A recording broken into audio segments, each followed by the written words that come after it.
How's it going, everyone? This is the George here, and today we're going to be starting a new review series leading up to one of my most anticipated movies of 2024, Kingdom of the Planet of the Apes. We're going to be reviewing at least the Planet of the Apes trilogy that came out in the 2010s. I don't know if I'm going to be reviewing the original Planet of the Apes movies, but I'm definitely going to be reviewing the ones in the 2010s. These are the ones that I saw all three in theaters, and these were some of my all-time favorite movies of the 2010s. And we're going to start with Rise of the Planet of the Apes. This movie came out in 2011 in what was already a packed summer with Transformers Dark of the Moon, Harry Potter and the Deathly Hallows Part 2, X-Men First Class, Kung Fu Panda 2, Captain America the First Avenger. There was even a Pirates of the Caribbean movie. I almost forgot there was one, but I didn't see that one in theaters. But it came out in a packed summer, and this was the last movie that came out that summer, and it ended the summer on a high note. So before I get more into this movie and my thoughts, this was directed by Rupert Wyatt and starred James Franco, Andy Serkis, Frida Pinto, John Lithgow, Brian Cox, and Tom Felton. And this is basically the beginning of how the apes started their revolution or rising against the humans. We are introduced to the character Caesar, who was born in this lab where they are testing a cure for Alzheimer's disease on apes. And when Caesar's mom dies, or basically gets killed by security after she goes on a rampage to protect Caesar, Dr. Will Rodman, played by James Franco, takes Caesar home and basically raises Caesar and realizes how advanced Caesar is based off taking the ALZ one, his mom taking the ALZ 112 drug. But we also see the effects of it, and we start to see Caesar grow and take a stand against the humans after an incident happens that throws Caesar into an ape shelter. So I had no idea what Planet of the Apes was going into this movie. I didn't see the original Planet of the Apes at the time, but the trailers just intrigued me. They just looked really cool and showed some kind of exciting movie that was coming out later this summer. So I went to go see it in theaters, and it surprised me at how great this movie was and how it still is nearly 13 years later. It's going to be 13 years this August that this movie has come out, and I think it's aged very well. And the thing is, this movie, while it is called Planet of the Apes, it's not your typical Planet of the Apes movies because I've seen the later ones later on, and yeah, those movies are about the apes taking over the planet and all that. And yeah, I also saw the Tim Burton Planet of the Apes movie from 2001, and that is a bad movie. But back to this great movie, this is more so the origins of it, and it's told with in two different ways. Obviously, the main one is the beginning of Caesar, how he led these apes, how he managed to be so advanced compared to all the other apes, and how he helped these other apes, and his stand against some of the humans that treated him cruelly despite being raised by humans who loved him.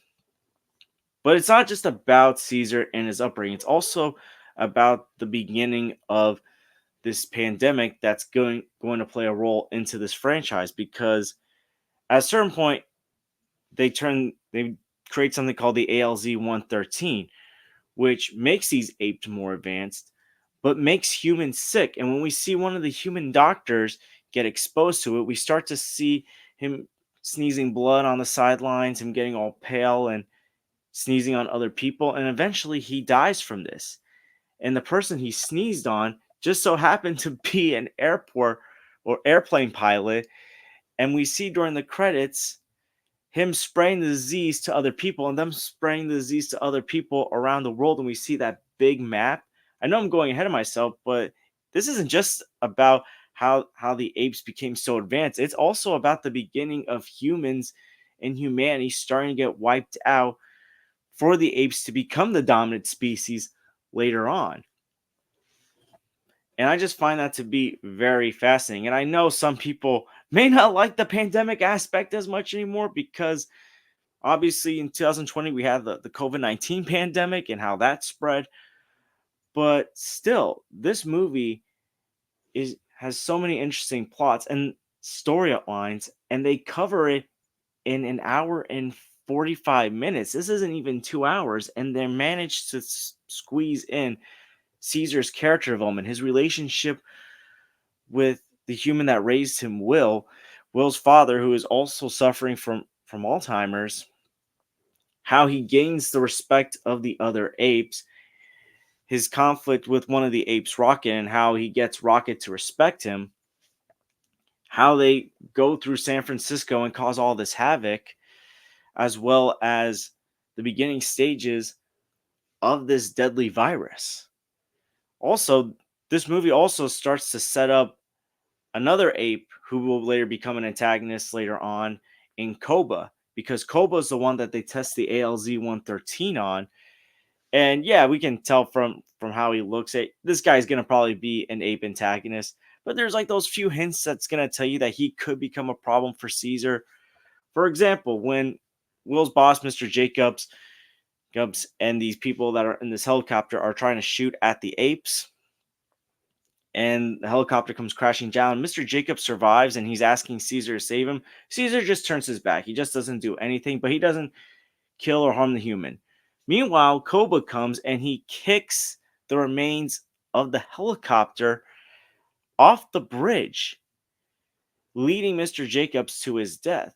So we can definitely tell that while Caesar doesn't care for some humans, he's not going to kill some humans. In fact, we saw later on he kind of felt bad about electrocuting and killing Tom Felton's character, who basically, by the way, is basically a muggle version of Draco Malfoy, except instead of hating muggles, he just hates apes.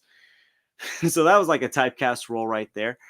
But also later on in the film, when Will comes to find Caesar in the forest, and Koba comes and Koba's about to attack Will, and Caesar stops him, and we see Koba kind of looks a bit disappointed. So there's hints that Koba could become an eventual problem for Caesar, and we'll get more into that when we review Dawn of the Planet of the Apes.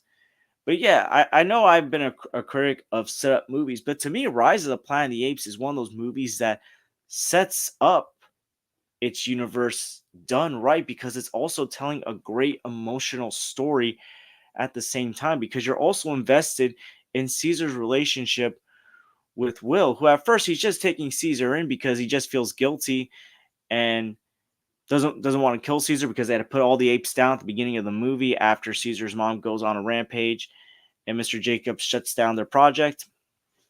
But over time, when he sees how advanced Caesar is and does tests with Caesar, he also grows to care for Caesar. And at one point even says, "I'm your dad."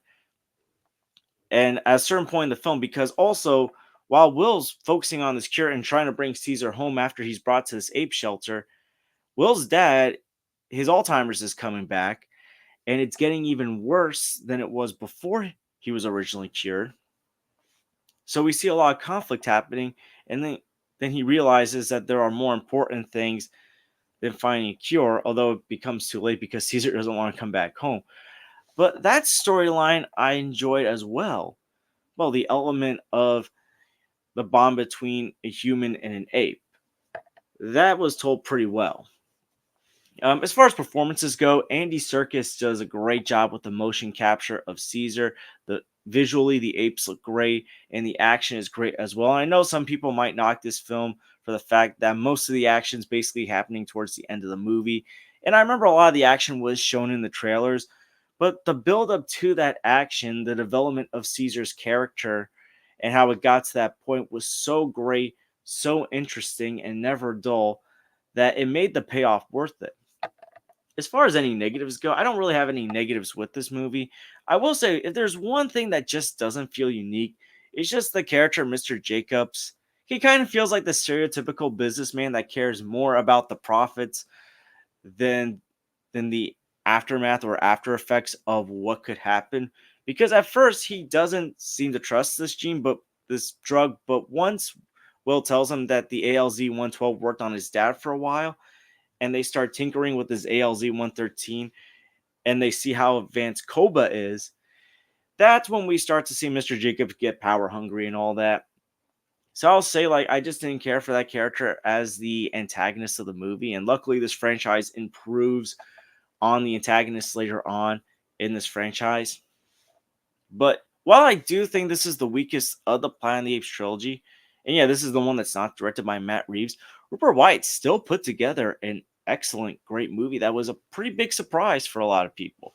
A lot of people kind of wrote this movie off because, oh, it's another Planet of the Apes movie, and the last Planet of the Apes movies, whether it was the last few from the original series or the Tim Burton one, just didn't deliver. But this movie, this wasn't just the biggest surprise of 2011. Like 2011 was a pretty stacked year for movies, and this was a great movie that came out, one of the best of the year, but just one of the best in the 2010s. And as I said, this is my favorite one of my favorite franchises in the 2010s, and this was an excellent start to this franchise. Overall, the other performances are pretty solid. As I said before, Tom Felton kind of felt like he was typecast because all I saw was just a Muggle version of Draco Malfoy and all. But overall, Rise of the Planet of the Apes is a great beginning to this franchise, a great character development movie for Caesar. The action was great, the build up, the setup just worked so well. And yeah, I'm going to give Rise of the Planet of the Apes an A. If you have not seen this movie or any of the Planet of the Apes movies that have come out in the 2010s, you are missing out on some excellent movies. Go watch this movie, not just because Kingdom of the Planet of the Apes is coming out, but it's just such a great movie. And oh yeah, Patrick Doyle's score. I love the score in this movie. It just has a level of epicness and adventure and so much. It just gives me a lot of feels. And yeah, I do have to say, I still get goosebumps and chills whenever Caesar talks and he's saying no to Tom Felton's character, because Tom Felton says the classic line, "You're you're damn get your paws off me, you damn dirty ape," and like Caesar just flips out on him. But yeah, Rise of the Planet of the Apes. Have you seen it? What'd you think about it? And what was one of the biggest surprises of a movie that you saw in theaters? Let me know in the comments down below. And I want to thank you guys for watching. Please like and subscribe already. Please share us with someone that likes the Planet of the Apes movies. And I hope to see you guys real soon. Take care, everyone.